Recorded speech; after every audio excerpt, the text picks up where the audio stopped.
Assalamualaikum warahmatullahi wabarakatuh.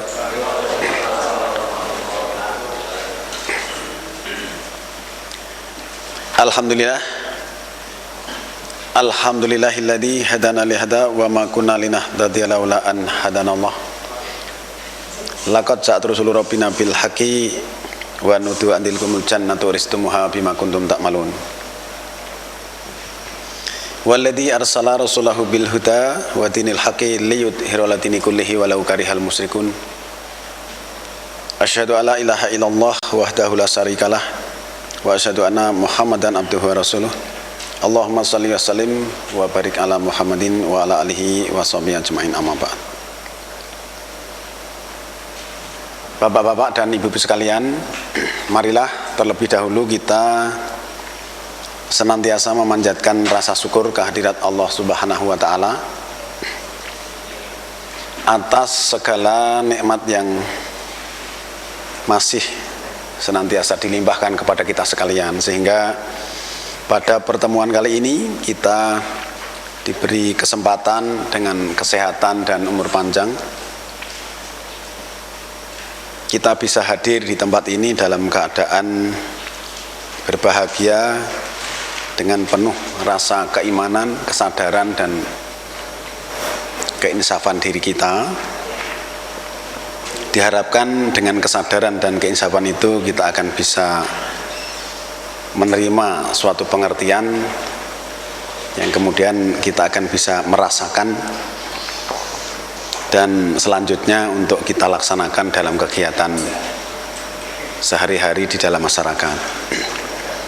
Bapak Ibu sekalian, pada pertemuan kali ini kita masih akan melanjutkan pokok bahasan tentang memahami ketentuan hukum Allah, yang dalam hal ini sub pokok bahasan tentang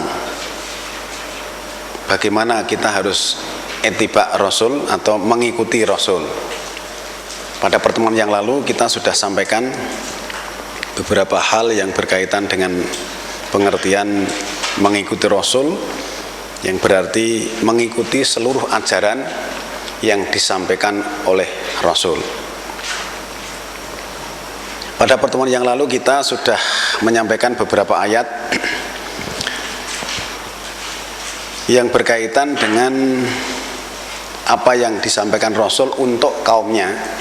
Artinya Allah memerintahkan agar disampaikan dengan istilah katakanlah gitu. Jadi kalau ayatnya berbunyi katakanlah, berarti Nabi atau Rasul diperintah oleh Allah untuk mengatakan kepada kaumnya tentang sesuatu yang memang harus dilakukan. Kemudian pada kesempatan kali ini kita akan melihat beberapa ayat yang merupakan perintah langsung Allah kepada Rasul untuk melakukan. Mungkin akan kita lihat dulu Pak. Jadi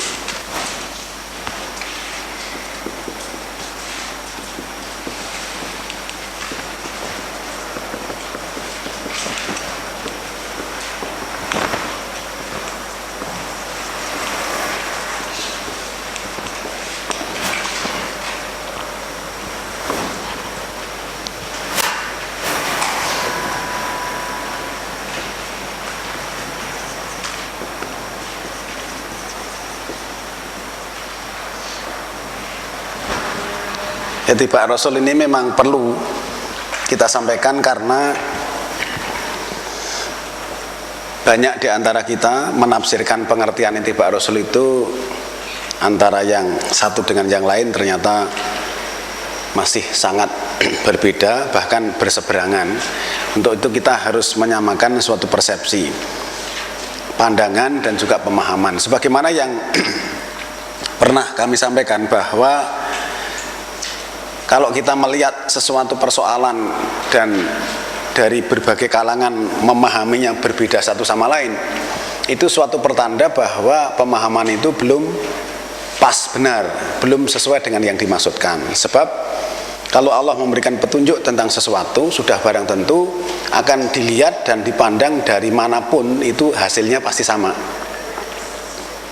Kan tempo hari juga kita sudah sampaikan tentang pengertian hukum, Pak. Kalau teori itu mungkin akan berkembang sesuai dengan tingkat pemahaman, pemikiran dan penelitian seseorang.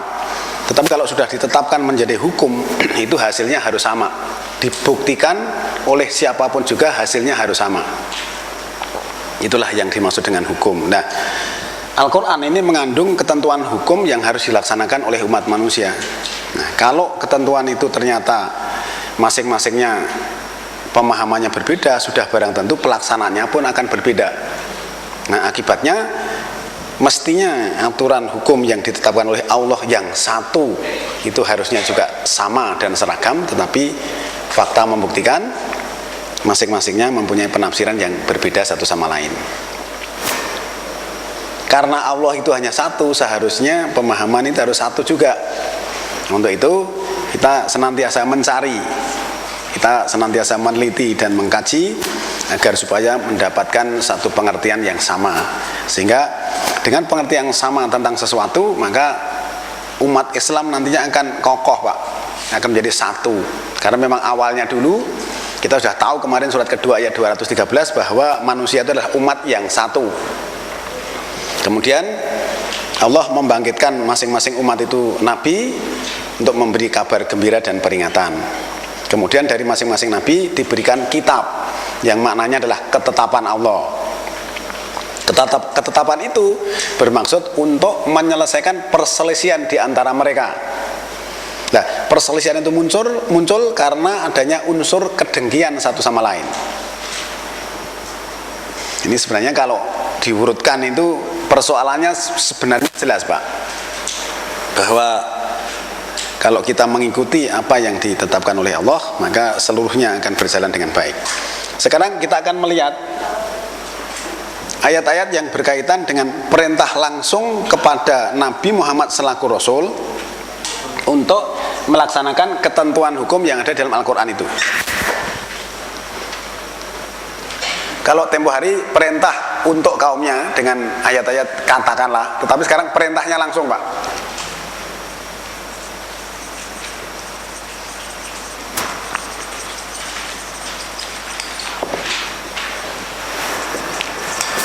Kita lihat surat 5 ayat 67.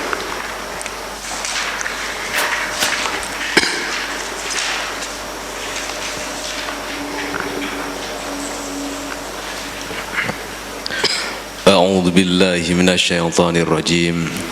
Bismillahirrahmanirrahim.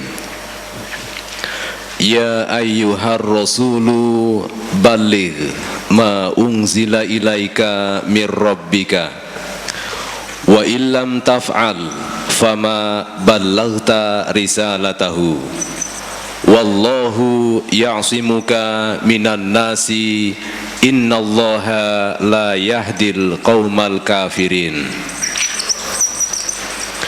Hai Rasul, sampaikanlah apa yang diturunkan kepadamu dari Tuhanmu,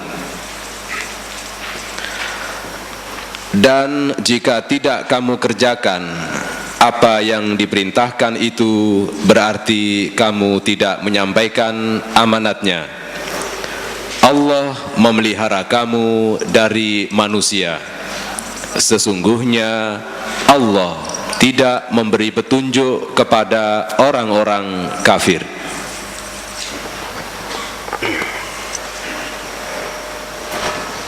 Coba sekarang kita perhatikan, Pak, bunyi ayatnya. Ya ayyuhar rasul balik ma unzila ilaika mir rabbik wa ilam taf'al fama balagta risalatah wallahu ya'simuka minan nas innallaha la yahdil qaumal kafirin. Ini disebut wahai Rasul, bukan wahai Muhammad. Kalau ayat ini ditulis wahai Muhammad, berarti sekarang tidak berlaku. Ya, karena Muhammad sudah meninggal kan. Wahai Rasul, itu berarti jabatannya, Pak, bukan pribadinya. Wahai Rasul, sampaikan apa yang diturunkan kepadamu dari Tuhanmu. Nah, kalau dikasih tanda kurung kan, yaitu Al-Quran, gitu Pak G. Sampaikan apa yang diturunkan kepadamu dari Tuhanmu, kalau dikasih tanda kurung kan Al-Quran.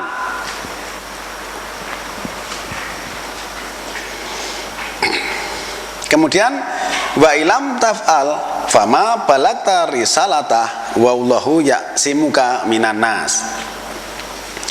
Jika belum kamu lakukan, maka apa yang kamu sampaikan, risalahnya, Allah mempertahankan engkau dari manusia. Sesungguhnya Allah tidak menunjuki kaum yang kafir. Ini maksudnya begini, Pak. Ya, jadi wahai Rasul, sampaikan apa yang diturunkan kepadamu dari Tuhanmu, yaitu Al-Quran. Jika belum kamu kerjakan atau belum kamu lakukan, maka apa yang sudah kamu sampaikan risalahnya itu Allah akan mempertahankan dari manusia. Maksudnya begitu. Maksudnya gimana? Bahwa apa yang sudah disampaikan Rasul itu nanti akan dipertahankan. Ini menandakan bahwa analisa dari seluruh Al-Quran itu belum seluruhnya, gitu loh, Pak. Nanti apa yang sudah kamu sampaikan itu akan kita pertahankan dari manusia. Karena apa? Analisa ayat-ayat yang belum disampaikan nanti akan diterangkan pada generasi-generasi berikutnya. Pengertiannya demikian. Bisa ditangkap, Pak? Ya. Oleh karena itu di sini wahai Rasul, bukan wahai Muhammad. Itu berlaku sampai sekarang ayat itu. Ya, nanti kan kemarin kan kita sudah paham tentang pengertian Rasul kan.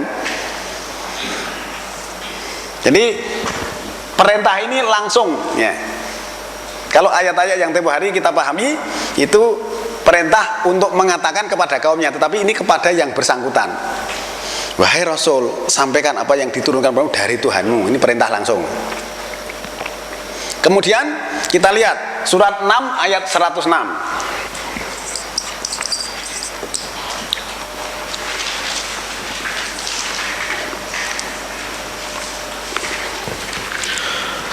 Ittabi' ma uhiya ilaika mir rabbika la ilaha illa huwa wa a'rid 'anil musyrikin. Ikutilah apa yang telah diwahyukan kepadamu dari Tuhanmu.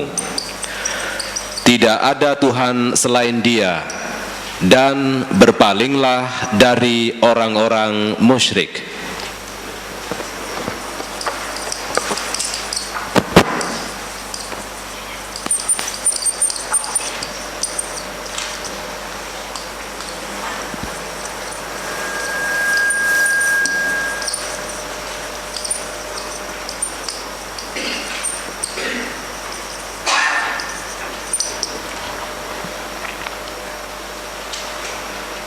Coba panjenengan perhatikan ya. Ini juga perintah kepada Nabi Muhammad selaku Rasul secara langsung, bukan untuk kaumnya. Ya. Ittabi ma uhiya ilaika mir rabbik la ilaha illa huwa wa a'rid 'anil musyrikin. Ikutilah apa yang diwahyukan kepadamu dari Tuhanmu. Kalau dikasih tanda kurung ya yaitu Al-Quran. Berarti ayat ini menegaskan agar supaya Muhammad selaku Rasul diperintah untuk mengikuti apa yang diwahyukan kepadanya. Kemudian tidak ada Tuhan kecuali Dia. Tuhan itu ya Dia yang menurunkan wahyu kepadamu itu, maka ikutilah wahyunya, gitu maksudnya. Kemudian berpalinglah dari orang-orang musyrik itu. Nanti kalau kamu mengikuti selain yang diwahyukan kepadamu, nanti kamu termasuk orang-orang musyrik. Nah ini Nabi aja ditegaskan begini, Pak. Selaku penerima wahyu dan selaku Rasul diberi ketegasan agar supaya mengikuti apa yang diwahyukan kepadanya, agar berpaling dari orang-orang musyrik. Orang musyrik yang mana? Kalau orang tidak mau mengikuti wahyu yang dibawa itu tadi berarti musyrik. Nanti akan menduakan Allah, karena di sini tegaskan tidak ada Tuhan kecuali Dia. Nah selain Dia Allah ini tadi tidak ada yang akan bisa memberikan wahyu seperti itu, maksudnya gitu. Nah, kalau nanti ada yang mengikuti selain wahyu ini berarti kan musyrik. Bisa ditangkap, Pak, pengertiannya? Ya. Nah, ini berarti ketegasan yang diberikan atau diperintahkan oleh Allah kepada Nabi selaku Rasul, kepada Nabi selaku penerima wahyu yang bertindak selaku Rasul. Ditegaskan seperti itu, ikutilah apa yang diwahyukan kepadamu dari Tuhanmu. Maka kalau dikasih tanda kurung kan berarti yaitu Al-Quran. Kalau misalnya disingkat, ikutilah Al-Quran gitu kalau disingkat. Yang diwahyukan kan Al-Quran. Tidak ada Tuhan kecuali Dia. Yang menurunkan wahyu itu ya Dia, Allah, itu nggak ada yang lain. Kalau ada yang lain, nanti mengikuti yang lain berarti musyrik. Maka Muhammad selaku Rasul diperintahkan untuk berpaling dari orang-orang musyrik. Musyrik itu hanya menduakan Allah, Pak. Menduakan Allah itu dalam berbagai hal. Bisa menduakan dalam hal ibadah, bisa juga menduakan dalam hal hukum. Secara logika yang sangat sederhana, yang namanya Allah itu kan satu, toh, Pak. Disebut esa. Esa itu artinya satu. Kalau Allah satu itu logikanya ya hukumnya ya satu. Kalau lebih dari satu kan berarti seolah-olah menduakan Allah, Pak. Berarti tidak esa lagi. Kalau misalnya di sini ada kepala desanya 2, itu kira-kira gimana nanti keputusannya? Ya mesti keputusannya 2. Lah, itu pasti ada 2 kelompok juga, Pak. Pasti. Yang ini mesti tetap ada pengikutnya, di sini juga mesti ada pengikut. Masalah banyak sedikit itu pasti ada 2 kelompok itu. Maka kita harus cermat di dalam memahami pengertian. Sekarang kita lihat surat ke-7 ayat 3, Pak.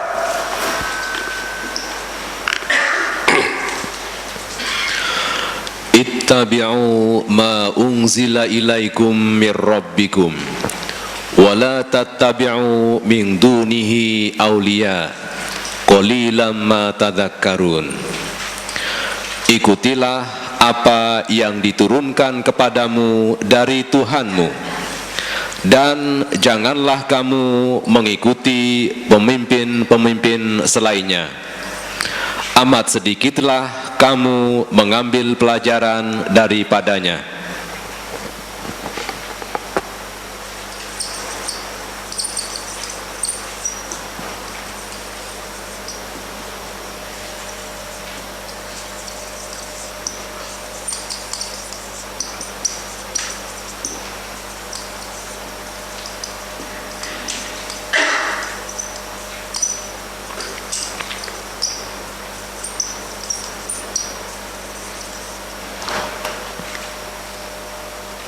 Ini dengan istilah yang berbeda. Kalau tadi surat 6 ayat 106 itu ittabi ma ukhiya ilaika. Kalau yang ini ittabi'u ma unzila ilaikum mirabbikum wala tatabi'u min dunihi awliya. Ikutilah apa-apa yang diturunkan kepadamu dari Tuhanmu. Tadi diwahyukan, ini yang diturunkan. Kalau dikasih tanda kurung ya sama, yaitu Al-Quran. Dan jangan ikuti pimpinan selain Dia Allah itu yang menurunkan Al-Quran tadi. Kemudian qalilan ma tadhakkarun, sedikit sekali yang kamu pikirkan. Nah, memang tadi di situ sedikit sekali yang mengambil pelajaran. Mengambil pelajaran ini kan juga dipikirkan, Pak. Tadhakkarun itu memikirkan. Jadi sedikit sekali yang kamu pikirkan. Nah, memang kenyataannya orang-orang yang memikirkan yang diturunkan oleh Allah kepada Nabi tadi sedikit. Bahkan diberitahu pun kadang-kadang ya belum tentu mau. Apalagi memikirkan sendiri gitu loh, Pak. Ini kan mengatakan sedikit sekali yang kamu pikirkan. Sekarang kalau misalnya ayat ini kita rasakan dalam diri kita, benarkah? Wah, saya apa benar ya? Berpikir tentang Al-Quran itu sedikit itu benar apa enggak? Nah, dari masing-masing bapak-bapak dan ibu-ibu bisa merasakan ayat ini. Oh enggak, saya tiap hari memikirkan gitu. Ada yang bilang begitu. Kalau tidak berarti ternyata ayat ini cocok. Sedikit sekali yang kamu pikirkan. Kan ada yang diantara bapak-bapak yang membenarkan kalimat ini, Pak. Sedikit sekali yang kamu pikirkan. Ada yang membenarkan? Benar. Nah, loh, nek benari berarti kan jujur gitu loh. Wong nyatane ya tenan loh. Lah apakah kita setiap hari mikirin Al-Qur'an? Wong macane gur pendak poso. Ini kan berarti apa yang diungkapkan Allah itu benar gitu loh, Pak.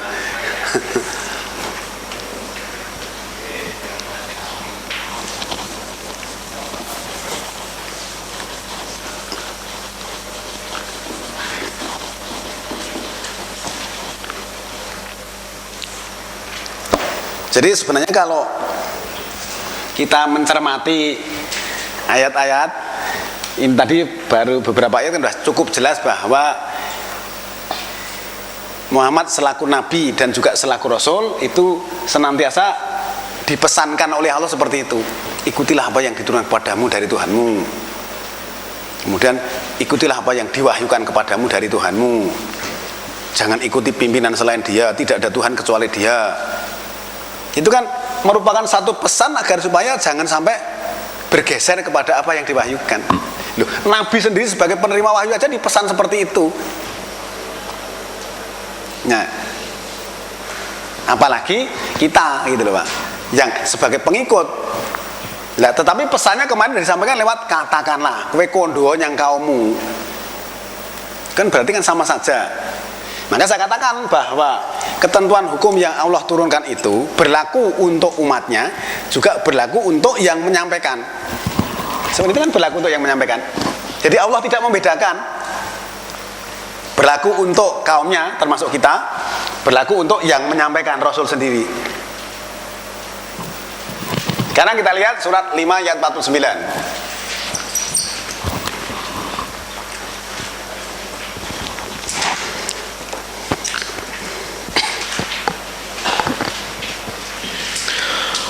Wa anihkum bainahum bima anzalallahu wa la tattabi' ahwa'ahum wahdharhum ay yaftinuka an ba'di ma anzalallahu ilaika fa in tawallaw fa'lam annama yuridullahu ay yusibahum bi ba'di dhunubihim wa inna katsiran minan nasi lafasiqun. Dan hendaklah kamu memutuskan perkara di antara mereka menurut apa yang diturunkan Allah. Dan janganlah kamu mengikuti hawa nafsu mereka. Dan berhati-hatilah kamu terhadap mereka, supaya mereka tidak memalingkan kamu dari sebagian apa yang telah diturunkan Allah kepadamu.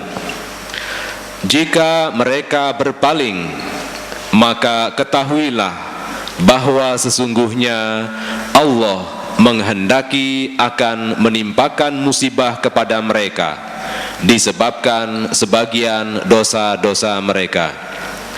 Dan sesungguhnya kebanyakan manusia adalah orang-orang yang fasik.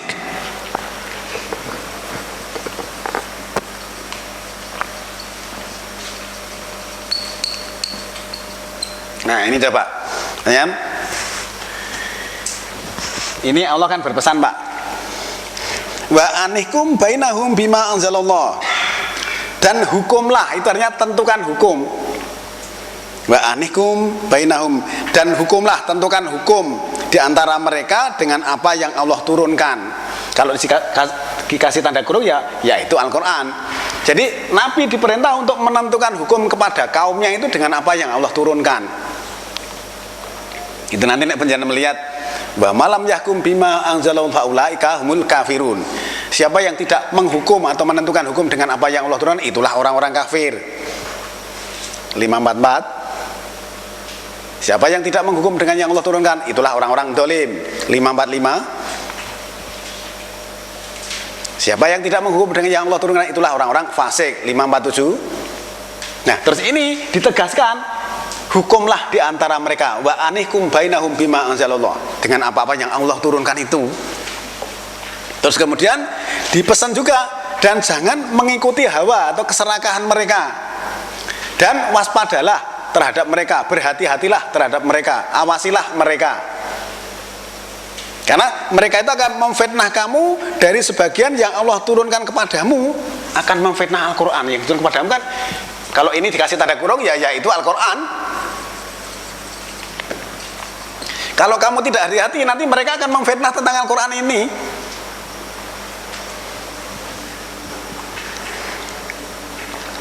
Di sini kan jelas ya, wala tatabi ahwa'ahum wahdharhum ayyaftinuka am ba'di ma anzalallahu ilaik. waspadalah, hati-hatilah, awasilah mereka. Yang mereka itu akan memfitnah kamu, yaftinuka amba'di ma anzalallahu ilaik, dari setengah apa yang Allah turunkan kepadamu. Jadi yang difitnahkan nanti Al-Quran. Mau mengada-ada gitu, nek kamu nggak hati-hati nanti mereka akan mengada-ada tentang Al-Quran itu.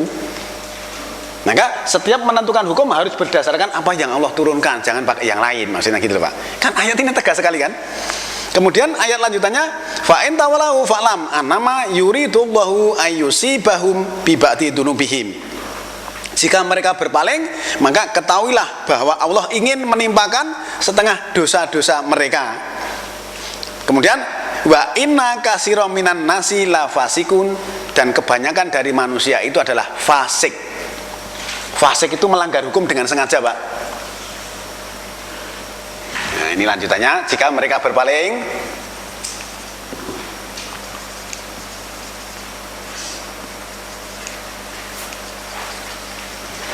ketahuilah ya.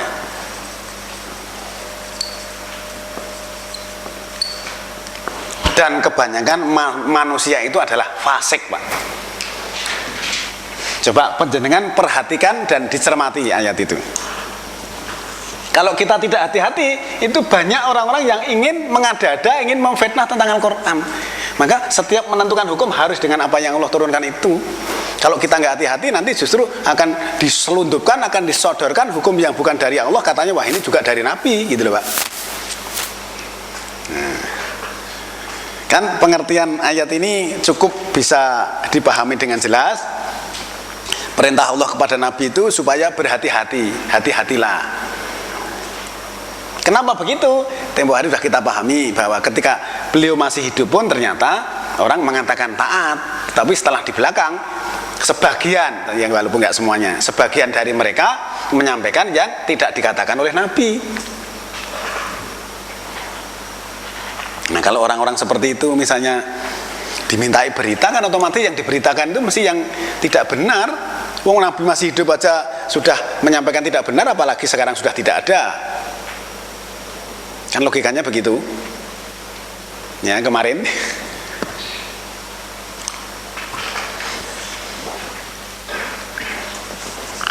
sekarang kita lihat surat nomor 13 ayat 30.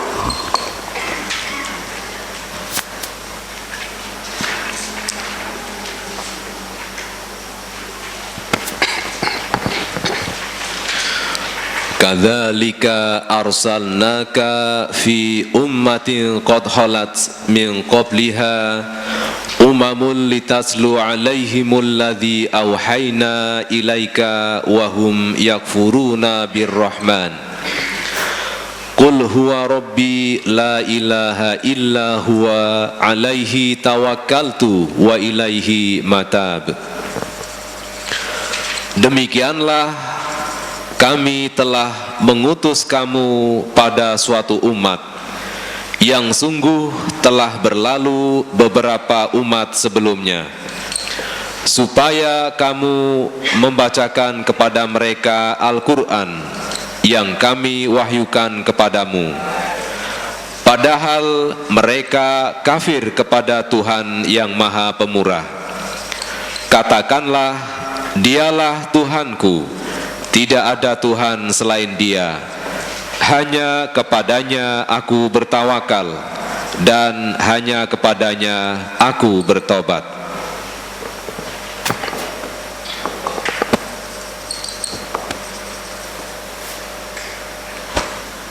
Nah, ini redaksinya seperti itu. Kadzalika arsalnaka fi umatin qad qalat min qabliha umamun litatlu alaihimul ladzi auhayna ilaika.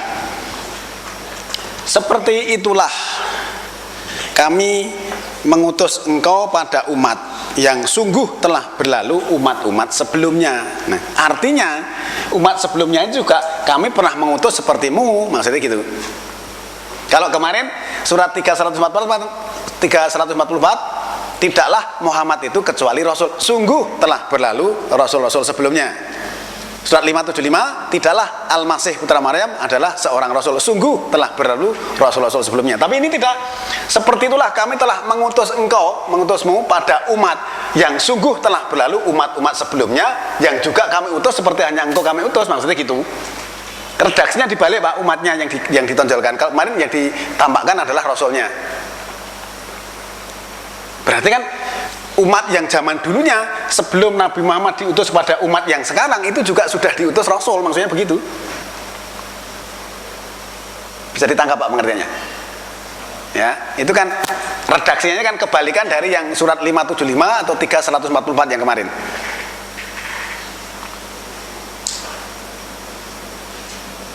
Dan mereka kafir kepada Ar-Rahman, katakanlah di sini. Wahum yakfuruna birrahman kul wa rabbi la ilaha illa huwa alaihi tawakkaltu wa ilaihi matab. Dia itu Tuhanku, tidak ada Tuhan selain dia, ya cuma dia itu, nggak ada yang lain. Maksudnya gitu. Kepadanya aku bertawakal dan kepadanya aku bertobat. Loh. Ini Nabi selaku penerima wahyu aja diperintahkan untuk mengatakan seperti itu.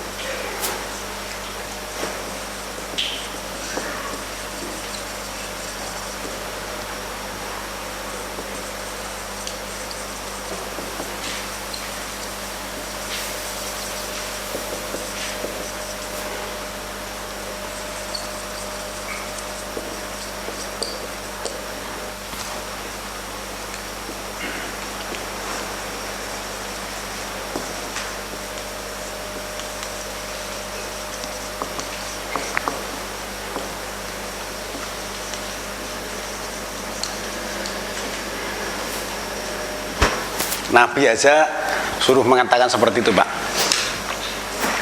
Pernahkah kita mengatakan seperti itu dalam hati kita? Itu Nabi diperintah oleh Allah langsung, Pak. Seperti itulah aku mengutus engkau pada umat, dan sungguh telah berlalu umat-umat sebelumnya juga kami utus seperti hanya engkau kami utus, gitu maksudnya. Agar engkau analisakan atau bacakan tadi, agar engkau menganalisakan atas mereka apa yang kami wahyukan kepadamu, yaitu Al-Quran. Yang disuruh membaca dan menganalisa itu apa yang kami wahyukan kepadamu, jangan yang lain-lain. Tetapi mereka itu kafir kepada Ar-Rahman. Ar-Rahman ya Allah kan. Kul, katakanlah dia itu Tuhanku, tidak ada Tuhan kecuali dia. Jadi Ar-Rahman itu Tuhanku, tidak ada Tuhan yang lain kecuali dia saja. Kepadanya aku bertawakal dan kepadanya aku bertobat. Nah, ini selaku Nabi aja bilangnya seperti itu lah. Terus kita yang mengatakan ittiba Rasul itu mau mengikuti yang mana? Ini Rasulnya aja suruh bilang begini. Lalu kalau mengikuti Rasul terus mau mengikuti yang mana?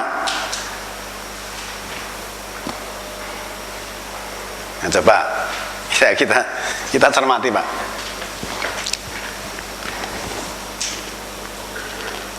Memang sering kami sampaikan bahwa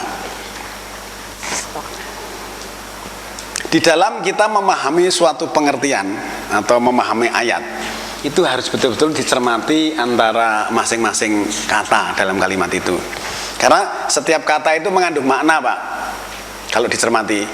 Tapi kalau hanya istilahnya dibaca belandang aja, itu nanti kita nggak mengerti ada apa sih di situ, itu nggak tahu kita karena belandang. Kita harus betul-betul dicermati satu persatu. Dan ternyata kandungannya kan luar biasa, Pak. Ya, kalau cuma dibaca biasa mungkin ya kita nggak paham tentang luar biasanya di mana. Perlu diketahui bahwa di antara ayat-ayat Al-Quran yang satu dengan yang lain itu saling berkorelasi, saling berhubungan, saling menjelaskan. Dan kalau misalnya nanti satu ayat itu sudah kita keluarkan, nanti juga nanti ada hubungannya dengan keterangan yang lain. Karena setiap ayat itu kan pokok bahasanya banyak sekali, Pak. Misalnya ini aja lah ya. Kalau kita berbicara tentang telah mengutus kamu, ini berarti kan nanti utusan bicaranya. Terus umat, ini kita berbicara tentang umat. Kemudian Al-Quran itu sendiri, Ar-Rahman. Kemudian bertobat, bertawakal. Ini kan beberapa pokok bahasan yang harus kita bahas. Kalau kita nggak mencermati kan seolah-olah itu hanya biasa-biasa saja gitu. Sekarang kita lihat surat 18 ayat 27.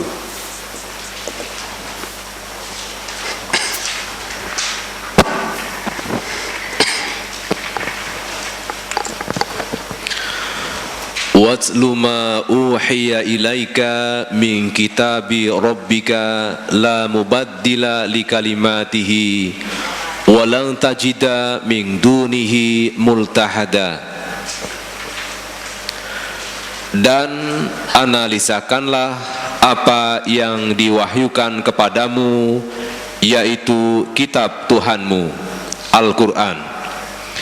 Tidak ada seorang pun yang dapat mengubah kalimat-kalimatnya, dan kamu tidak akan dapat menemukan tempat berlindung selain darinya.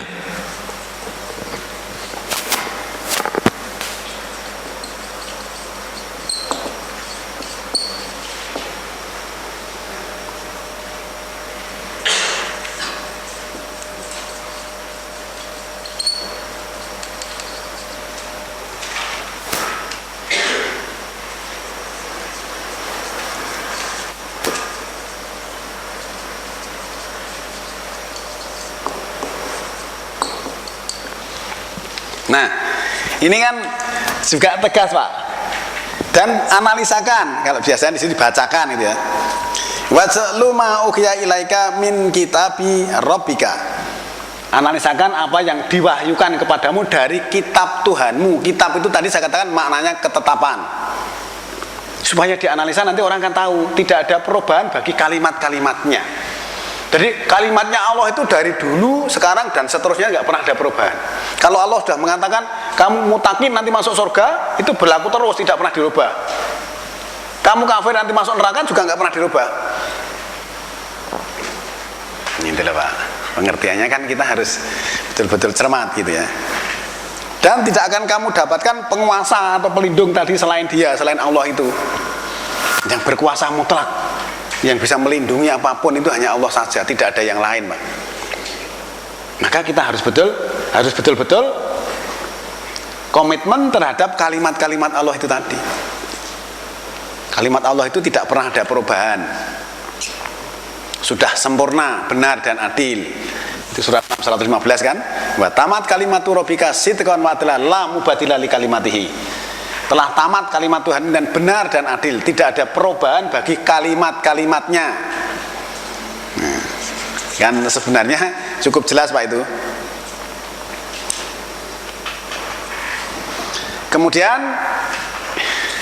sampai di sini mungkin ada yang bertanya, Pak, sebelum kita lanjutkan. Tanya, Pak. Iya.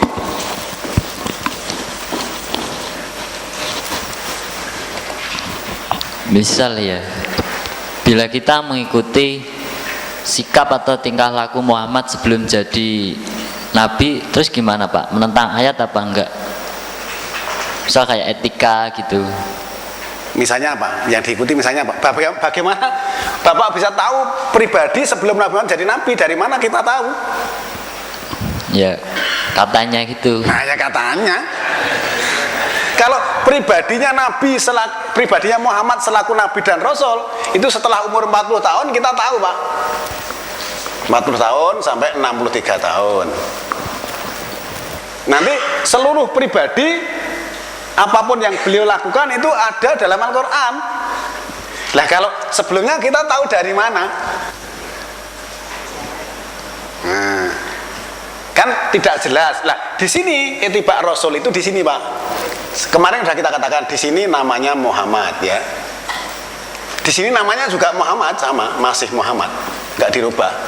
Tetapi di sini belum Rasul dan belum Nabi. Di sini sudah Nabi dan Rasul. Nah, kalau ittiba Rasul, mengikuti Rasul, tentu saja setelah umur 40 sampai 63 ini. Kalau di sana kan belum perlu kita ikuti karena memang pada waktu di sini pun Muhammad juga belum sholat, Pak. Belum sholat di sini surat 4252 itu kan tidak tahu iman, tidak tahu kitab.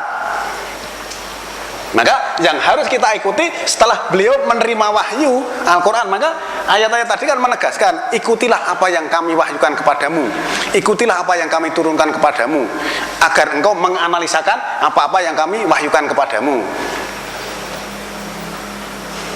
Nah kan dari kemarin kan sudah seperti itu. Maka yang diperintahkan untuk mengikuti adalah ini. Lah, setelah sampai di sini meninggal, beliau sudah tidak menyampaikan lagi. Maka yang kita ikuti ya apa yang ditinggalkan itu Al-Quran seluruhnya, Pak. Kalau sudah meninggal sekarang kan sudah nggak menyampaikan. Gimana, Pak? Bisa ditangkap? Iya. Kalau mau Nabi Muhammad tahunya dari mana, Pak? Pakai Gimana? mic, Pak, tolong. Kelahiran Nabi Muhammad itu tahunya dari mana? Kelahiran Nabi Muhammad itu kan ada sejarahnya kan? Ya, berarti tadi bisa terangkan bahasanya sebelumnya itu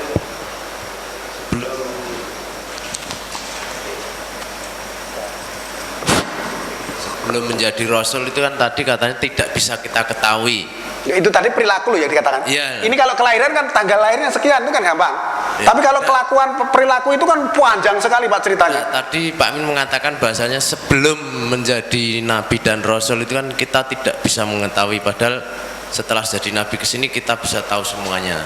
Nah, itu kita tahu kelahirannya dan Yang ditanyakan tadi perilaku bukan kelahiran, Pak. Perilaku dengan kelahiran beda. Lah kalau kelahiran itu kan sejarah. Tapi kalau perilaku itu segala sesuatu yang dilakukan sehari-harinya, kita harus memonitor, mengikuti setiap hari, sulit. Kalau cuma kelahiran kan gampang, wah ini lahirnya tanggal sekian, dicatat udah cukup. Itu sejarah, gitu loh, Pak. Sekarang misalnya gini, panjenengan tahu bahwa perang Diponegoro itu tahun 1825 atau Diponegoro sampai 1830. Dari mana? Dari sejarah. Sekarang siapa yang bisa menjelaskan tentang apa yang dilakukan oleh Diponegoro selama sehari-harinya? Nggak bisa, Pak. Kalau ini kan jelas peperangan itu sejarah. Sekarang siapa yang bisa menerangkan apa yang dilakukan oleh Diponegoro itu mulai tahun 1825 sampai 1830? Perilaku sehari-hari. Sulit, Pak. Nah, kita harus bisa membedakan antara pengertian sejarah dengan perilaku pribadi tadi. Nah, untuk apa perilaku pribadi kok dipahami? Wong di sini pada waktu di sini itu juga belum sholat. Pribadi yang perlu dipelajari itu adalah setelah menerima wahyu, Pak. Karena setelah menerima wahyu, seluruh apapun yang beliau lakukan disesuaikan dengan wahyu yang diterima.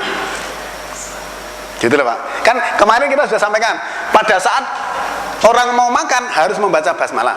Kalau tidak, kena hukum namanya fasik. Tetapi sebelum terima wahyu kan beliau juga tidak tahu. Nah, setelah terima wahyu baru menyesuaikan diri kan, gitu loh, Pak. Bisa ditangkap, Pak? Pengertiannya bisa dipahami kan?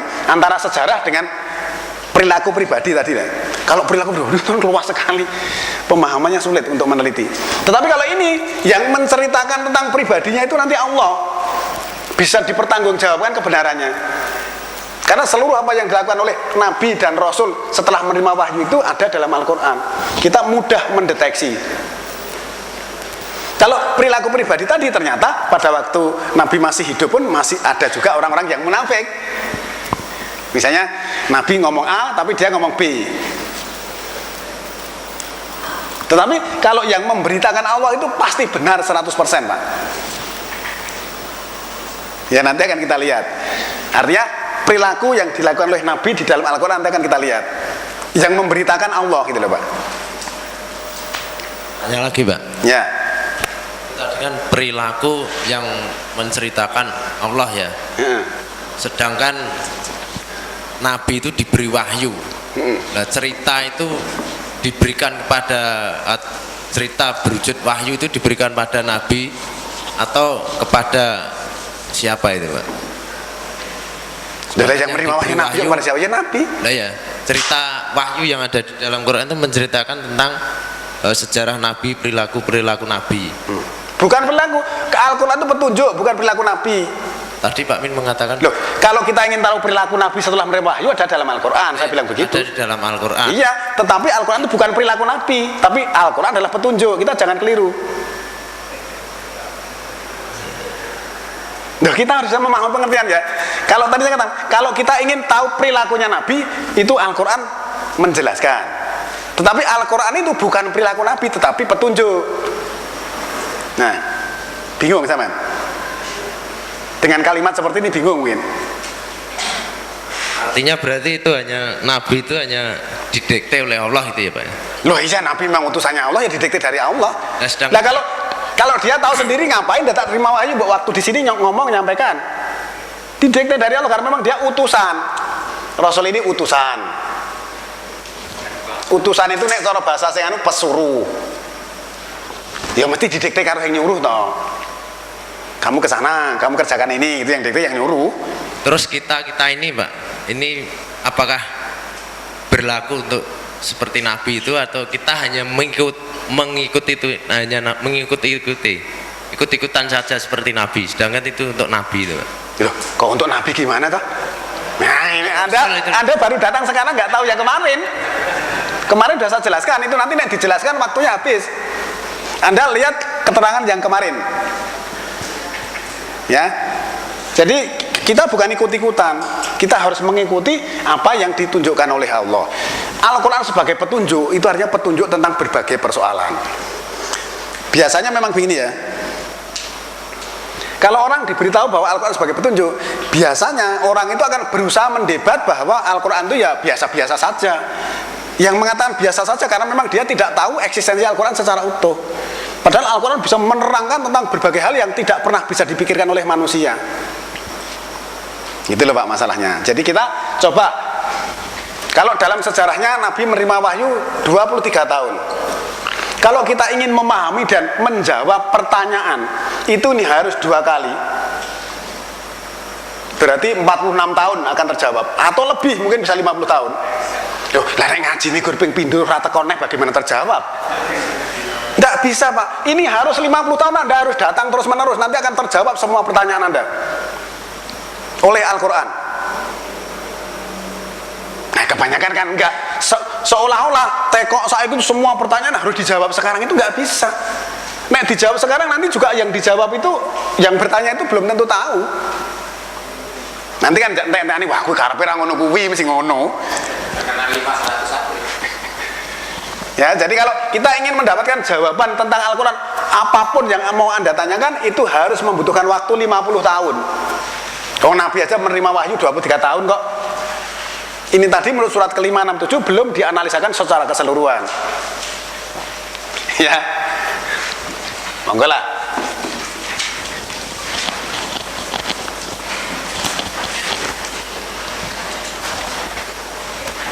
Sekarang kita lihat surat nomor 27 ayat 92.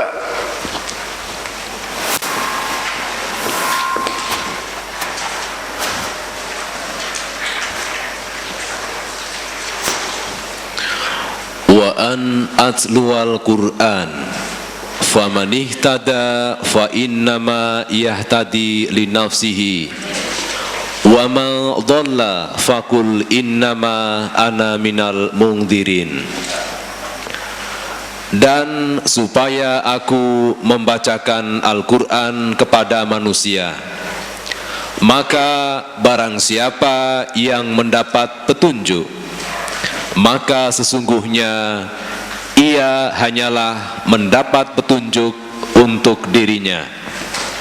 Dan barang siapa yang sesat, maka katakanlah, sesungguhnya aku ini tidak lain hanyalah salah seorang pemberi peringatan.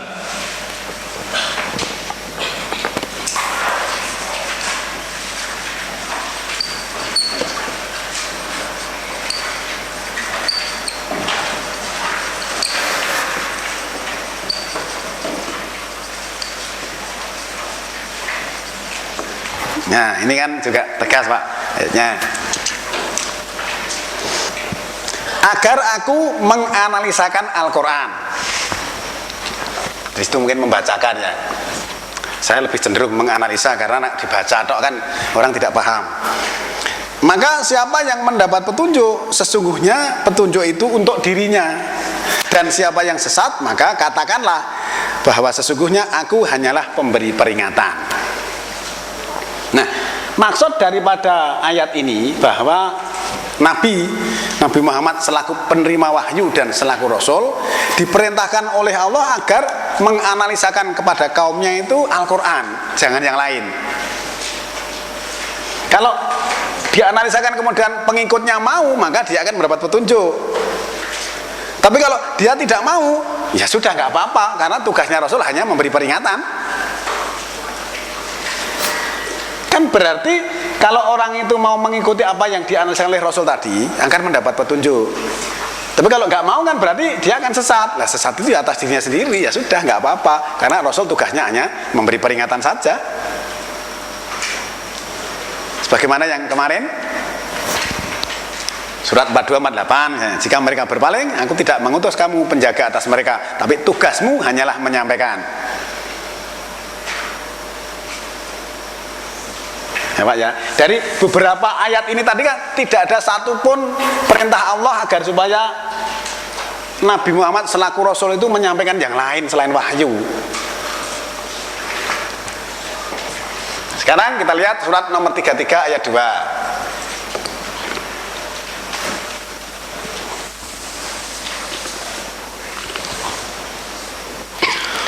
Wattabi' ma yuha ilaika mir rabbika innallaha kana bima ta'maluna khabira. Dan ikutilah apa yang diwahyukan Tuhanmu kepadamu. Sesungguhnya Allah adalah Maha mengetahui apa yang kamu kerjakan.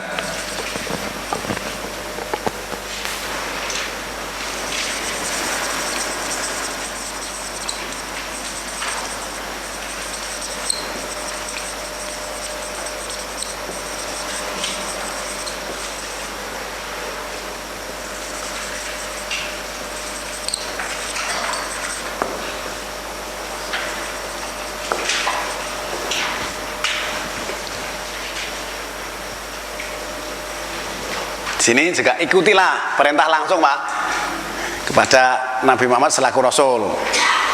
Wattabi ma yuha ilaika mir rabbik innallaha kana bima ta'maluna khabira.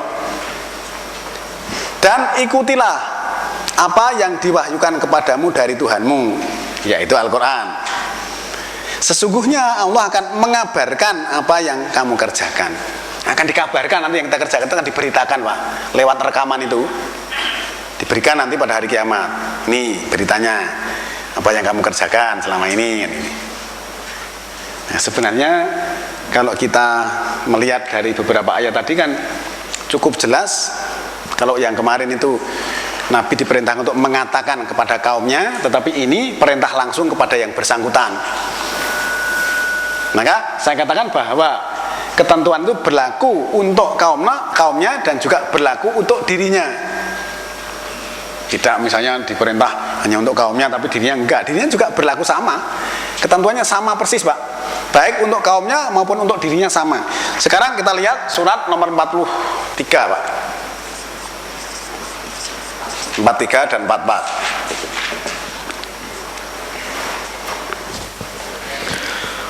Fastamsik billadzi uhiya ilaika innaka ala siratim mustaqim wa innahu ladzikrul laka wa liqaumika wa sawfa tus'alun. Maka berpegang teguhlah kamu kepada agama yang telah diwahyukan kepadamu. Sesungguhnya kamu berada di atas Shiratal Mustaqim. Dan sesungguhnya Al-Quran itu benar-benar adalah pemikiran bagimu dan bagi kaummu. Dan kelak kamu akan diminta pertanggungjawaban.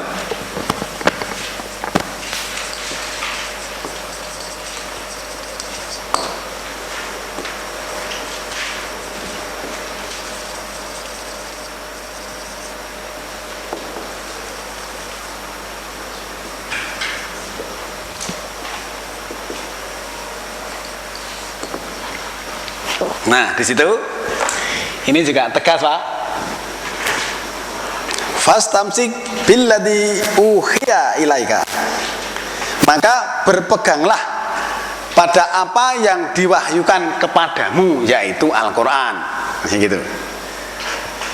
Kemudian innaka ala siratim mustaqim. Sesungguhnya engkau berada di atas siratal mustaqim. Kan pegangannya Nabi kan siratal mustaqim kan? Semua nabi siratal mustaqim. Kemudian wa innahu la dzikrul laka wa liqaumika fasaufa tus'alun. Al-Quran itu merupakan pemikiran bagi kamu dan juga bagi kaummu. Kelak kamu akan ditanyai atau dimintai pertanggungan jawab. Nah kan berarti sama Pak kedudukannya ya. Berpeganglah pada apa yang diwahyukan kepadamu, yaitu Al-Quran. Karena kamu berada pada siratal mustaqim. Tempoh hari sudah kita pahami, seluruh nabi menyampaikan siratal mustaqim. Surat kedua ayat 213. Semua rasul menyampaikan siratal mustaqim. Surat ketiga ayat 101. Terus kemudian bahwa Al-Quran itu merupakan pemikiran bagimu. Dzikru itu, dzikr itu artinya pemikiran. Kalau misalnya diartikan peringatan bagimu dan juga bagi kaummu. Berarti kan baik rasul yang menyampaikan wahyu tadi maupun kaumnya itu juga harus memikirkan Al-Quran tadi. Surat ke-7 tadi kan qalillam ma tadhakkarun, sedikit sekali yang kamu pikirkan. Maka pemikiran itu harus dipikirkan. Kalau peringatan itu harus selalu diingat itu supaya paham betul, harus dipelajari. Surat ketiga 138 Al-Quran sebagai pelajaran.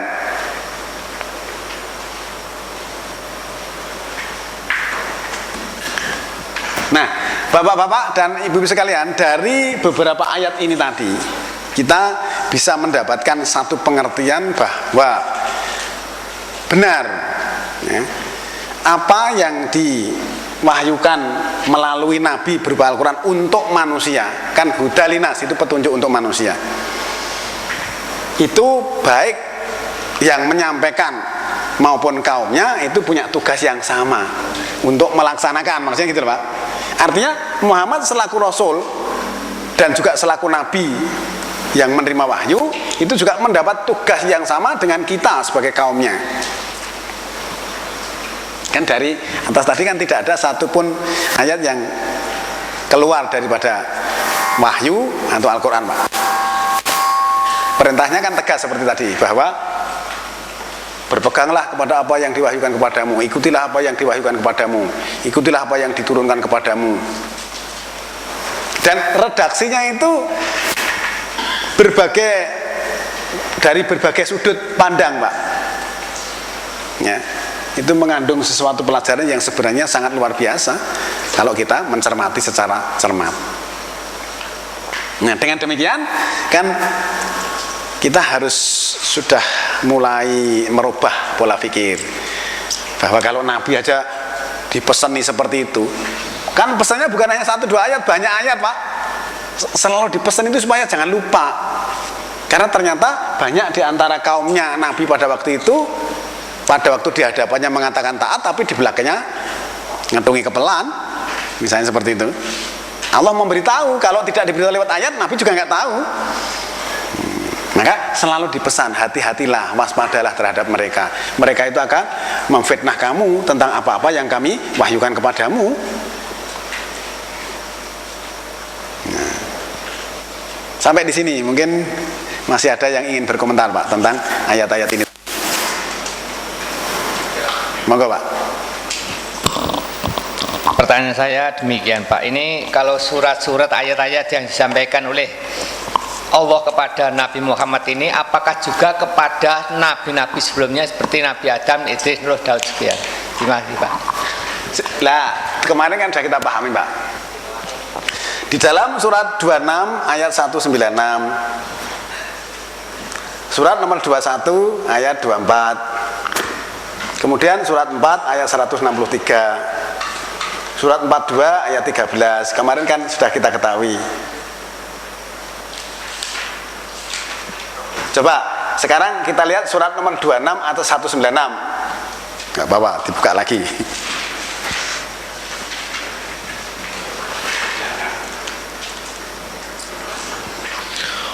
wa innahu lafi zuburil awwalin. Dan sesungguhnya Al-Quran itu benar-benar tersebut dalam kitab-kitab orang yang dahulu. Nah, kalau kitab zaman dulu itu kan berarti kan sebelum Nabi Muhammad dilahirkan, Pak. Nah, di sini disebut zaman dulu itu siapa? Karena manusia pertama dulu di sini adalah Adam, ya sejak zaman Nabi Adam. Nah, ini lebih tegas kalau kita pas membaca Al-Fatihah itu, Pak. Ihdinas siratal mustaqim, siratal ladzina an'amta alaihim. Al-alaihimnya siapa? Ternyata mulai Nabi Adam. Surat 1958. Ulaika ladzina an'ama minan nabiyina min dzurriyyati Adam wa mimman ma'alna mahanu wa min dzurriyyati Ibrahim wa Israil wa mimman hadaina wa tabaina idza tutla alaihim ayatul rahman kharu sujada wa bukiya. Itu sejak Nabi Adam. Nah, berarti kalau tadi Bapak menanyakan apakah ayat-ayat seperti ini dari dulu sudah ada, ya sudah ada. Itu tadi kan Allah menegaskan bahwa tidaklah Muhammad kecuali Rasul, sungguh telah berlalu Rasul-Rasul sebelumnya, tugasnya sama, maksudnya begitu kalau dijelaskan. Dan kami utus engkau kepada umat, sungguh telah berlalu umat-umat sebelum kamu. Berarti umat-umat sebelum kamu juga diutus seorang Rasul, maksudnya gitu. Dengan tugas yang sama dan ketentuan hukum yang sama, karena datang dari Allah yang satu. Allah itu dari dulu sampai sekarang dan seterusnya tidak pernah ada perubahan. Gitu Pak ya? Dan dari ayat ini yang bersani nanti bahwa 21-24 bahwa Al-Quran itu peringatan orang-orang yang bersamaku dan orang-orang sebelum aku. Berarti dulunya sudah ada. 4163 ini apa yang kami wahyukan kepadamu juga sebagaimana yang kami wahyukan kepada nabi-nabi sebelumnya.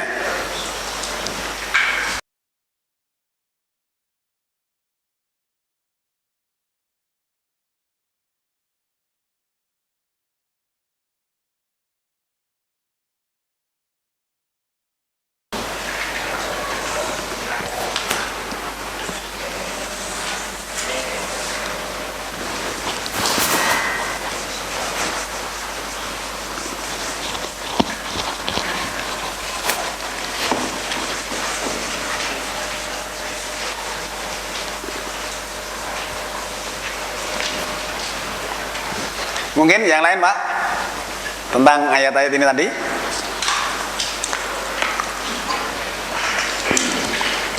Kan dengan banyak ayat yang kita sampaikan, kan kita semakin mengerti bahwa sesungguhnya memang seperti itulah yang Allah tetapkan dari dulunya. Tetapi ya maaf sajalah, mungkin di antara kita tadi sudah ditegur oleh Allah sendiri dalam surat ke-73, sedikit sekali yang kamu pikirkan, itu Allah sudah mengatakan begitu kok. Berarti yang memikirkan memang sedikit jumlahnya. Kalau nggak percaya, mungkin panjenengan bisa bikin sensus lah. Nanti satu wilayah ini yang tercatat Islam berapa, kemudian yang setiap hari menganalisa, tadi kan suruh menganalisakan tadi, itu jumlahnya berapa, yang sholat berapa, sholat itu sing sholat tepat waktu berapa, sing munafik berapa, sing dolim berapa, yang musyrik berapa. Itu nanti kan sedikit sekali, bener itu, wah sedikit sekali memang gitu. Setelah diteliti kan sedikit sekali. Nah oleh karena itu setelah kita mengetahui hal-hal semacam itu, kita harus betul-betul mulai istilahnya gini Pak, menata kembali program yang sudah kita punyai, kemudian kita defrag ulang kalau istilah komputernya, supaya nanti bisa berproses dan berjalan agak cepat.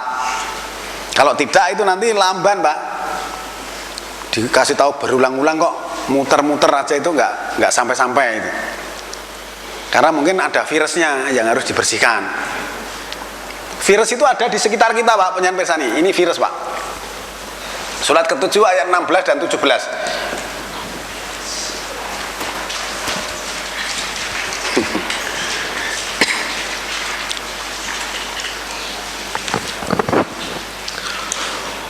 Qala fabima aghwaytani la'aqudanna lahum siratakal mustaqim summa la'atiyannahum min baini aydihim wa min khalfihim wa an aymanihim wa an syama'ilihim wala tajidu aktsarahum syakirin. Iblis menjawab, karena engkau telah menghukum saya tersesat, saya benar-benar akan menghalang-halangi mereka dari Shiratal Mustaqim.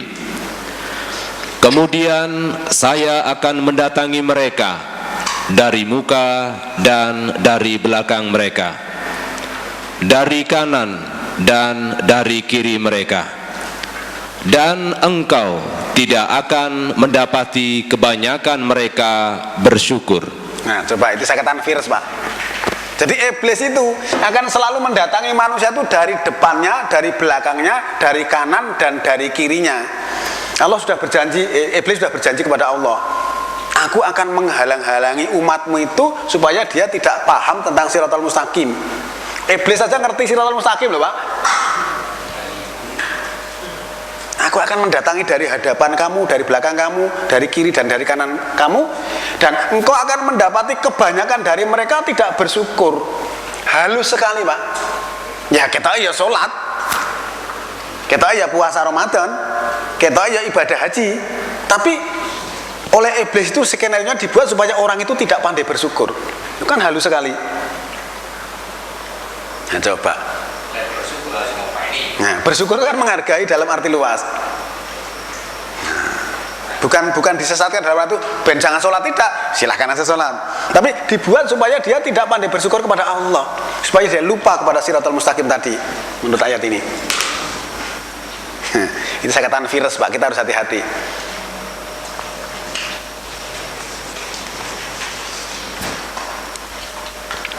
Sebenarnya kalau kita memahami dari yang kemarin-kemarin, jangankan kita, sedangkan Nabi sendiri sebagai penerima wahyu aja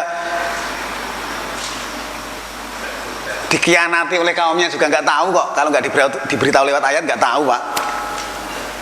Nah, maka kita kan harus betul-betul cermat gitu. Perlu diketahui bahwa yang namanya iblis itu sekarang juga sekolah terus, Pak. Sama dengan manusia. Manusia kan sekolah itu nanti S1, S2, S3, terus S-teler kan gitu. Nah, iblis juga sekolah terus supaya bagaimana cara mempengaruhi orang-orang tidak pandai bersyukur tadi, karena itu sudah berjanji kepada Allah. Nah, kemudian setelah kita memahami ayat-ayat tadi dan Nabi Muhammad selaku Rasul diperintah oleh Allah, dipeseni seperti itu tadi, diweling ya, berulang-ulang dalam beberapa ayat, kan berarti kan supaya tidak lupa. Kalau hanya satu ayat mungkin bisa lupa, berulang-ulang, dan itu letaknya berjauhan supaya yang disampaikan mungkin sudah setahun yang lalu itu sekarang ingat lagi, kan ayatnya kan jaraknya panjang, itu menerima wahyu 23 tahun kok. Mungkin yang disampaikan pada 10 tahun yang lalu mungkin supaya nggak lupa, sekarang ada muncul lagi dengan redaksi yang agak berbeda gitu loh, Pak, maksudnya. Nah, ternyata kemudian Nabi Muhammad juga membuat pernyataan gitu loh, Pak, bahwa pedoman hidupnya itu Al-Quran. Nah, ini yang sering kita baca, surat 6 153.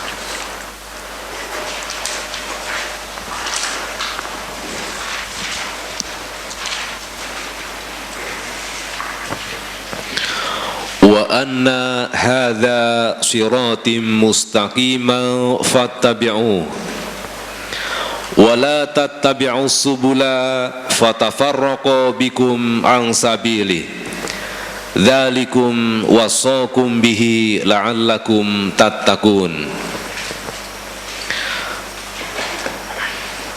Dan bahwa ini adalah siratal mustaqimku, maka ikutilah dia, dan janganlah kamu mengikuti garis hukum yang lain, karena akan mencerai-beraikan kamu dari jalannya.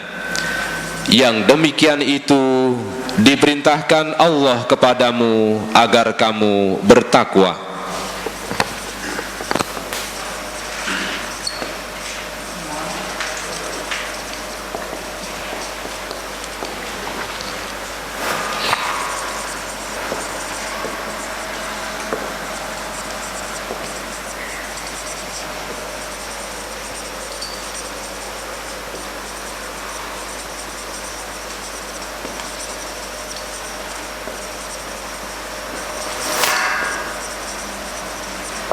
Coba ini ya.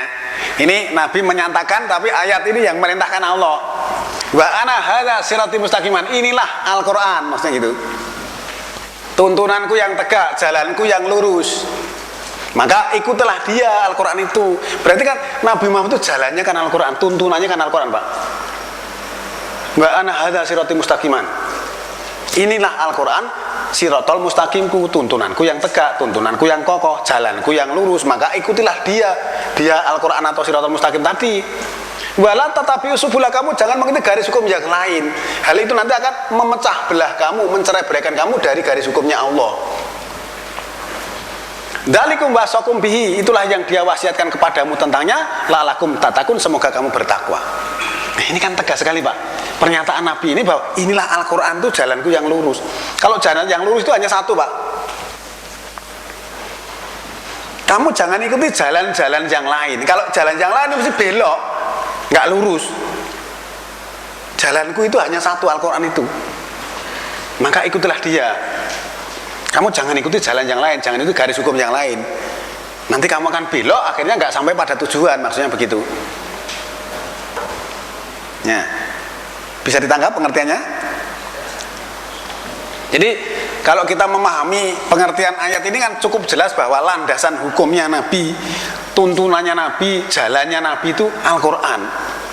Mungkinkah kemudian setelah beliau mendapatkan wahyu ini menyampaikan kepada kaumnya seperti ini, kemudian memberitahukan supaya berpegang kepada yang lain? Kan tentu saja tidak mungkin. Itu nanti kalau misalnya menyampaikan jalan kan nanti berlawan dengan surat 10 ayat 15 yang kemarin itu. Kemudian ayat 16-nya kan mengatakan, kalau misalnya Allah menghendaki saya tidak akan menyampaikan kepada kamu, dan Allah juga agak akan memberitahu kamu gitu. Kan kamu sudah hidup dengan saya itu cukup lama, sudah tahu saya dulu bagaimana, sekarang bagaimana, kan gitu loh maksudnya. Saya dulu kan juga nggak pernah menyampaikan, sekarang menyampaikan itu dasarnya wahyu itu, kan gitu loh. Nah ini kan sebenarnya cukup jelas, Pak. Sekarang kita lihat surat 12 108.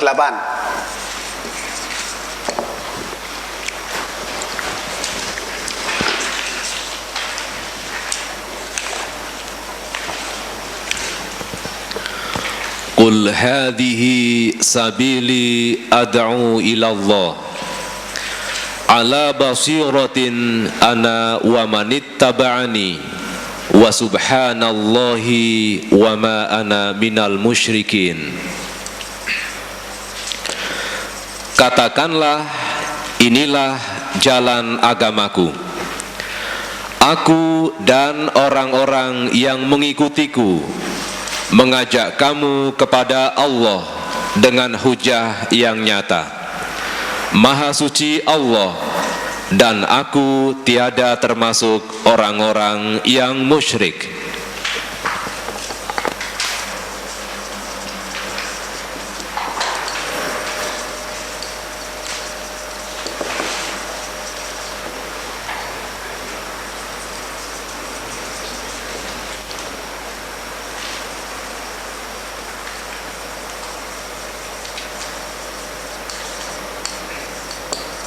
Nah, ini kan perintah Allah, katakanlah, suruh mengatakan kepada kaumnya bahwa garis hukumku itu Al-Quran. Inilah Al-Quran garis hukumku, gitu loh, Pak. Kul hadihi sabili, kalau itu tadi wa ana hada sirati mustaqiman, itulah sirotol mustaqimku. Di sini katakanlah, inilah sabili garis hukumku. Ad'u ila Allahi, menyeru kepada Allah, ala basiratin, atas kenyataan aku, wa manittaba'ani, dan orang-orang yang mengikuti aku. Wa subhanallah wa ma ana minal musyrikin, dan maha suci Allah, ya, pakai maha suci Allah ya.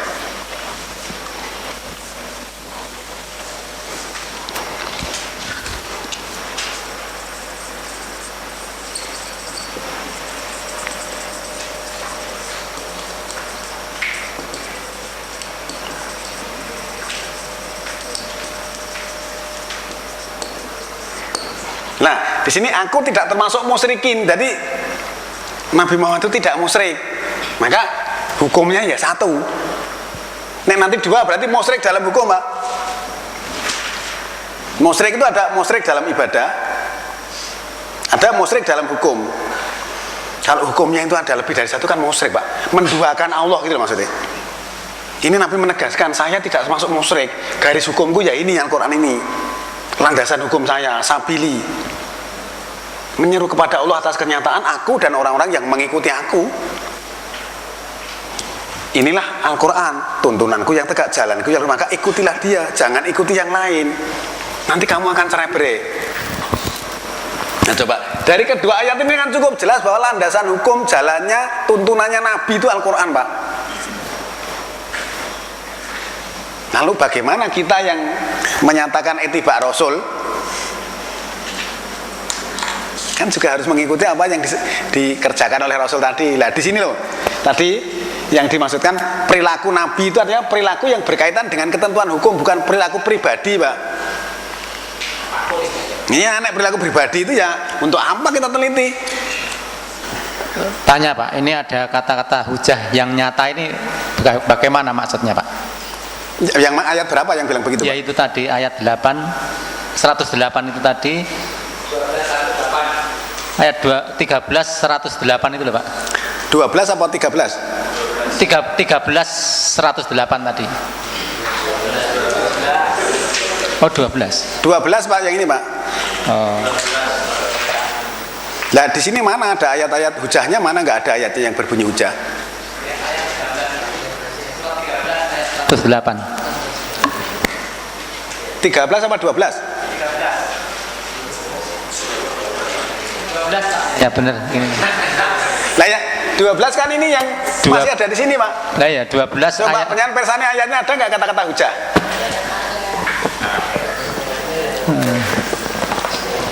Ini ya, ayatnya kan bilang begini, Pak. Kul hadihi sabili.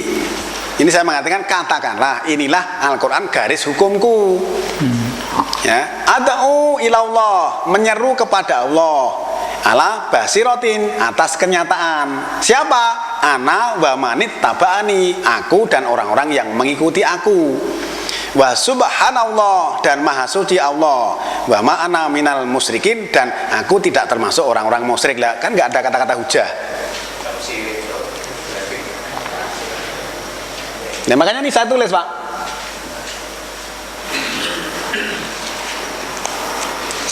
Ya memang banyak kadang-kadang ya karena yang menerjemahkan itu mungkin ahli tafsir, jadi kan ditafsiri seperti itu.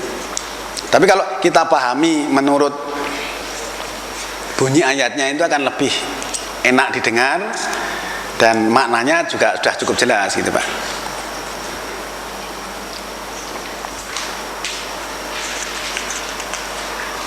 Sebenarnya hujah itu artinya tantangan, Pak. Ya. Jadi hujah yang nyata itu tantangan yang nyata. Jadi kalau biasanya ada orang yang disampaikan ayat-ayat Allah kemudian berusaha untuk mengadakan tantangan terhadap ayat-ayat Allah tadi. Bapak-bapak dan ibu-ibu sekalian, jadi dari kedua ayat ini sebenarnya cukup bisa kita pahami bahwa Nabi Muhammad selaku penerima wahyu dan selaku Rasul itu landasan hukumnya, garis hukumnya, pedomannya, jalannya, tuntunannya itu Al-Quran. Mungkinkah kalau misalnya beliau sebagai penerima wahyu dalam Al-Quran mengatakan bahwa tuntunannya, jalannya, garis hukumnya Al-Quran kemudian menyuruh kepada kaumnya supaya kepada yang lain? Mungkin nggak kira-kira, Pak? Ya kan tidak mungkin kan? Nek mungkin berarti kan melawan ayat yang beliau sampaikan sendiri, itu tidak mungkin. Padahal kemarin di dalam surat 10 ayat 15 tidak berani merubah apa yang sudah diterima. Ya. Tidak berani merubah, itu takut nanti pada hari siksaan yang besar. Kalau sampai aku berani mendurhakai Tuhanku. Bapak-bapak dan ibu-ibu sekalian, mungkin masih ada yang lain, Pak? Sekarang akan kita lanjutkan bahwa sebagaimana tadi kita ketahui Nabi Muhammad itu menerima wahyu setelah berumur 40 tahun, berkesudahan sampai umur 63 tahun. Berarti Al-Quran diterima selama 23 tahun. Untuk bisa mendapatkan satu pengertian, ini ada beberapa ayat yang perlu juga kita cermati, Pak. Surat 18 ayat 110. Ini untuk melengkapi keterangan-keterangan yang sebelumnya.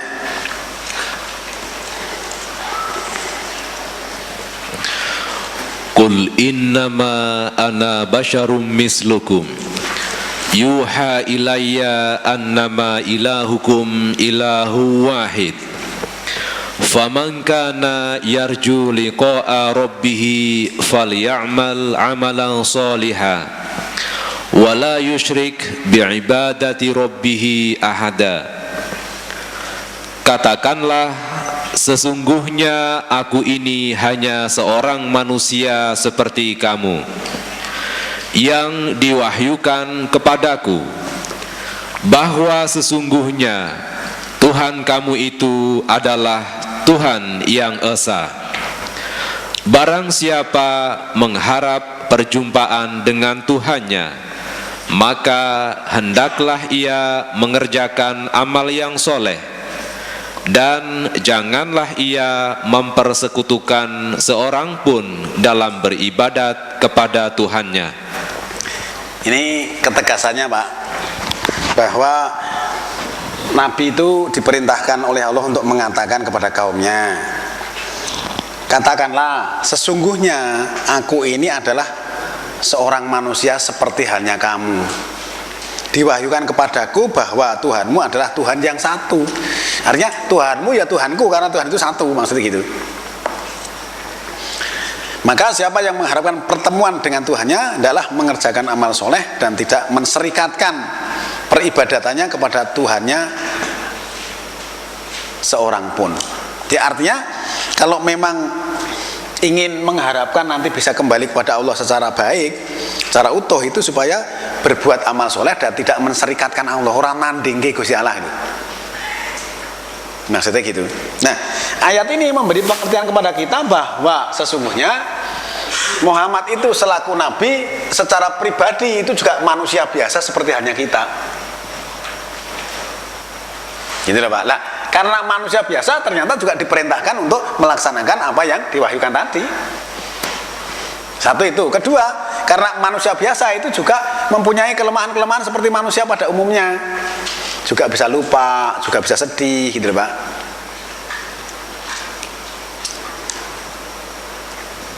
Ini kan Allah menegaskan supaya kita memahami bahwa secara pribadi itu sama dengan kamu, tetapi berdasarkan wahyu itu saya menerima wahyu, maka nek mau mengikuti ya ikuti wahyunya itu, jangan pribadinya, karena pribadinya sama dengan kamu. Maksudnya gitu. Kan ayat ini memberikan pengertian kepada kita bahwa untuk bisa mengeterapkan diri kita, memahami tentang pengertian mengikuti Rasul atau ittiba Rasul tadi, itu jangan pribadinya. Kalau pribadinya aku juga manusia seperti kamu, tapi diwahyukan kepadaku bahwa Tuhanmu Tuhan yang satu, Tuhanmu juga Tuhanku sama, gitu loh. Berarti yang harus kita ikuti adalah wahyunya, gitu loh, Pak. Bukan pribadinya. Kalau pribadinya kan sama kedudukan sebagai manusia. Nah, ini kan lebih tegas ya. Ini masih ada lanjutannya tadi ayatnya tadi. Sekarang 29 ayat 48.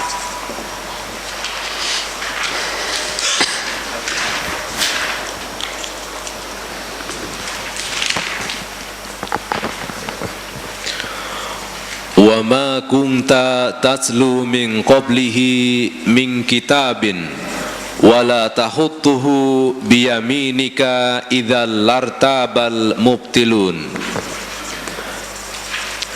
Dan kamu tidak pernah menganalisa sebelumnya Al-Quran, sesuatu kitab pun, dan kamu tidak pernah menulis suatu kitab dengan tangan kananmu.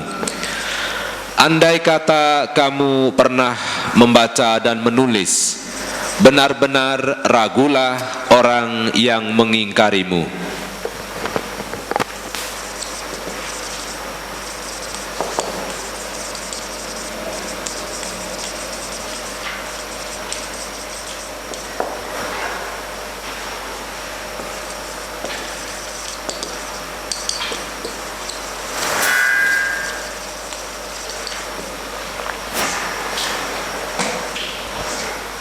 sini ayatnya mengatakan bahwa wa ma kunta tatlu min qablihi min kitabin wala takhutuhu bi yaminika idalal tarbal mubtilun.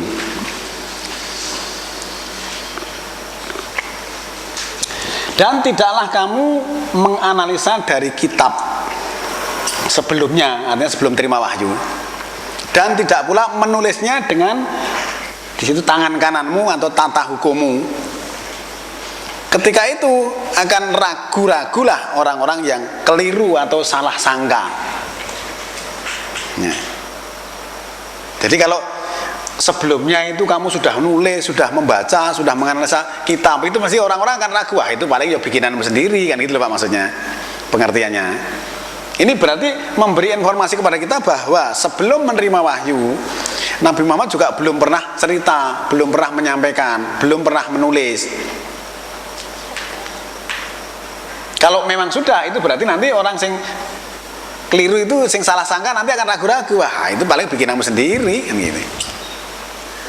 Ini Allah menegaskan kepada kita supaya kita memahami bahwa apa yang disampaikan itu adalah benar-benar wahyu yang datangnya dari Allah. Itu nanti dipertegas dengan surat nomor 42 ayat 52. Wa kadzalika auhayna ilaika ruham min amrina ma kunta tadri mal kitabu walal imanu walakin ja'alnahu nuran nahdi bihi man nasha'u min ibadina wa innaka latahdi ila siratim mustaqim. Dan demikianlah kami wahyukan kepadamu wahyu Al-Quran dengan perintah kami. Sebelumnya kamu tidaklah mengetahui apa Al-Quran, dan tidak pula mengetahui apakah iman itu. Tetapi kami menjadikan Al-Quran itu cahaya yang kami tunjuki dengan dia siapa yang kami kehendaki di antara hamba-hamba kami. Dan sesungguhnya kamu benar-benar memberi petunjuk kepada Shiratal Mustaqim.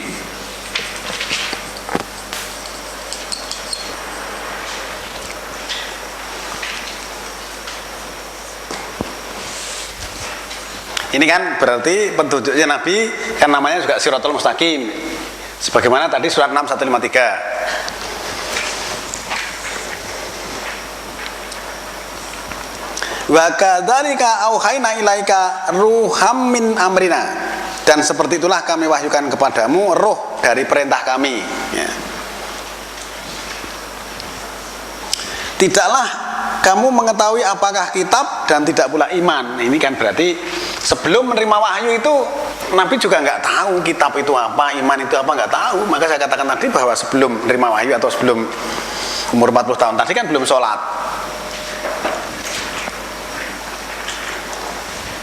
Tetapi kami jadikan wahyu itu tadi nur untuk petunjuknya gitu loh. Kami tunjuki dengannya siapa yang kami kehendaki dari hamba-hamba kami. Dan sesungguhnya engkau menunjuki pada Shiratal Mustaqim. Ini kan cukup bisa dipahami bahwa memang benar kalau sebelumnya belum menulis dan juga belum tahu kitab, belum tahu iman, dan kedudukannya sebagai manusia juga sama dengan manusia yang lain. Nah, kan berarti kan sebenarnya nggak ada persoalan.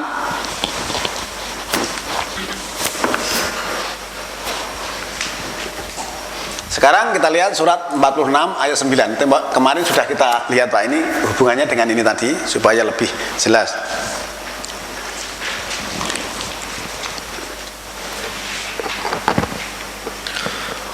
Qul ma kuntu bid'am minar rusuli wa ma adri ma yuf'alu bi wala bikum In attabi'u illa ma yuha ilayya wa ma ana illa nadhirum mubin.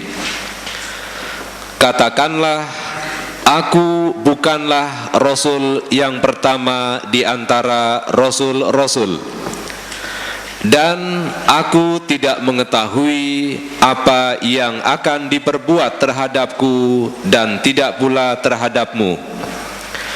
Aku tidak lain hanyalah mengikuti apa yang diwahyukan kepadaku, dan aku tidak lain hanyalah seorang pemberi peringatan yang nyata. Di sini ada kata-kata bid'ah, itu kalau saya mengartikan mengada-ada, Pak. Nabi suruh mengatakan, Kul ma kuntu bid'am minar rusul. Katakanlah, tidaklah aku ini mengada-ada dari rasul-rasul itu. Kita sering mendengar kata-kata bid'ah itu kan mengada-ada. Dan tidaklah aku mengetahui apa yang akan diperbuat Allah kepadaku, begitu juga kepada kamu. Bahwa yang aku ikuti hanyalah yang diwahyukan kepadamu, dan tidaklah aku kecuali pemberi peringatan yang nyata. Di sini kan yang aku ikuti hanyalah yang diwahyukan kepadaku. Ini kalau dikasih tanda, kalau dikasih tanda kurung kan yaitu Al-Quran. Jadi aku ini nggak pernah mengada-ada. Dari semua rasul itu nggak pernah mengada-ada, gitu loh. Aku juga tidak tahu apa yang akan diperbuat Allah kepadaku juga kepada kamu. Ini kan berarti surat 18 ayat 110 tadi kan benar. Aku ini manusia seperti hanya kamu. Maka di sini katakan Allah itu mau berbuat apa kepadaku, saya tidak tahu. Kepada kamu, saya juga tidak tahu. Yang saya tahu ya berdasarkan wahyu yang saya terima ini. Selain itu saya tidak tahu. Maksudnya gitu loh, Pak. Ini kan sebenarnya kalau kita memperhatikan ayat ini kan cukup jelas mendukung ayat-ayat sebelumnya tadi. Bahwa apapun yang akan diperbuat Allah kepadanya juga kepada kaumnya nggak tahu.